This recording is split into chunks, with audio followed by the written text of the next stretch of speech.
বন্ধুসকল আমাৰ YouTube channel Ganesh মনিছৰ ফালৰ পৰা আপোনালোকক সকলোকে হেপী হোলি আৰু মই এতিয়া লগাই আছো গণেশক হোলি পুৰা নাম মানি আজি হোলি হে লগাই দিলে মই লগাম মনিষা পুৰা নাম মানো জি হোলি হে বুৰা নাম মানো জি হোলি হে হ্যাপি হোলি আৰু লগতে আমাৰ আছে গুৰু গুৰু ধনুমুনি এই আমাৰ ধনুকা হোলি খানি দিলে লাল খানি দিলে গাইছ আমি সবে হোলি খেলিলোঁ আপোনালোকে হোলি খেলিলে নাই জনাবচোন দেই আমি একদম পুৰা হোলি খেলিম এতিয়া মানে আৰম্ভ কৰিছোঁ আৰু আমাক কৰ পৰা চাই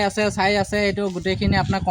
কমেণ্টৰ যোগেদি জনাব ঠিক আছে আৰু আপোনালোকে ইমানে মৰম দিছে মানে ভাল লাগিছে তো আৰু মানে ওপৰলৈকে যাম কাৰণে ভিডিঅ' বনাব চেষ্টা কৰিম আপোনালোকে আমাক সহায় কৰি যাব বাছ মৰম অলপ দি যাব ৰঙৰ লগতে আপোনালোকে ৰং ঢালি দিব জীৱনত আৰু ভাল লাগিব যাতে আমি আগুৱাই যাব পাৰোঁ বুঢ়া নামনি যে হোলি হে